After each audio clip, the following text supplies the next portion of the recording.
तीन दलों को मिलाकर सरकार बनी है और जिस सरकार में एक पूर्व मुख्यमंत्री भी हो और वहां के दिग्गज नेता, माने जाने देश के नेता शरद पवार साहब के हाथों में हो,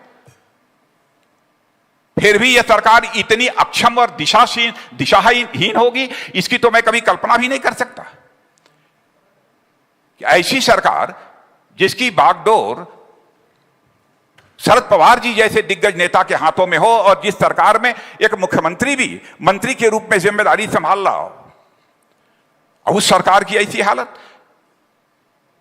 और उस राज्य की सरकार के रहते हुए उस राज्य में कोरोना नंबर के मामले में वह राज्य नंबर 1 का एक राज्य बन जाए। यदि देखना है तो महाराष्ट्र के मुकाबले देखिए उत्तर प्रदेश में, देखिए कर्नाटक के बेंगलोर में, वहां की सरकारों ने संक्रमण को किस तरीके से नियंत्रित करने में कामयाबी हासिल की है। क्या यदि मैं यह कहूं कि यह महाराष्ट्र की सरकार की अक्षमता है तो यह कहना उचित नहीं होगा। लड़ना चाहिए कोरोना से, इस संकट से निजात दिलानी है महाराष्ट्र की जनता को, लेकिन जो इस संकट की घड़ी में अपनी सकारात्मक भूमिका का निर्वाह कर रहा है सेवा भाव से, मैंने देखा टेलीविजन के ऊपर अभिनेता सोनू सूद, अब उनकी आलोचना की जा रही है जो कि इस कोरोना के संकट में फंसे हुए मजदूरों की मदद कर रहे हैं। हमारी सरकार ने भी मजदूरों के लिए किस किस प्रकार की योजनाएं बनाई है, अभी अभी आप लोगों ने यहां पर पर्दे के ऊपर देखा होगा जिसकी की चर्चा हो रही थी। लगता है कि महाराष्ट्र में सरकार के नाम पर सर्कस हो रहा है। डेवलपमेंट के लिए जिस प्रकार का विजन होना चाहिए सरकार का, उस प्रकार का विजन सरकार के पास नहीं है, नजरिया नहीं है। मेरे बहनों भाइयों, जहां तक उस सरकार का प्रश्न है, मैं क्या क्या कहूं। चुनाव जब लड़ना हुआ विधानसभा का तो भारतीय जनता पार्टी और शिवसेना का गठबंधन हुआ, गठबंधन चुनाव लड़ी,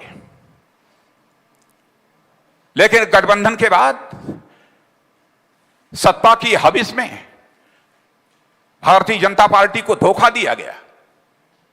लेकिन मैं भारतीय जनता पार्टी के चरित्र को भी स्पष्ट कर देना चाहता हूं बहनों भाइयों, हम धोखा खा सकते हैं लेकिन धोखा कभी दे नहीं सकते हैं। यह भारतीय जनता पार्टी का चरित्र है।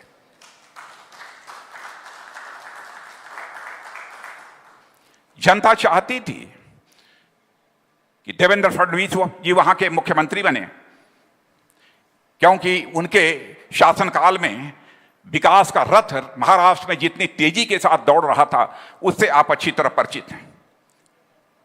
लेकिन एक पार्टी जो हमारे साथ गठबंधन करके चुनाव लड़ी थी, उसका स्वार्थ, वह जनभावना पर भारी पड़ गया। विश्वास नहीं होता है मेरे बहनों भाइयों, क्या वही पार्टी है जिसे हमारे पूज्य बाला साहब ठाकरे ने बनाया था। और मैं यही कहना चाहूंगा उस सरकार से कि महाराष्ट्र को इस संकट से निजात दिलाने के लिए जो कुछ भी आप करना चाहेंगे, क्योंकि सीधे केंद्र कुछ नहीं कर सकता है, हम आपकी पूरी तरह से मदद करने को तैयार हैं।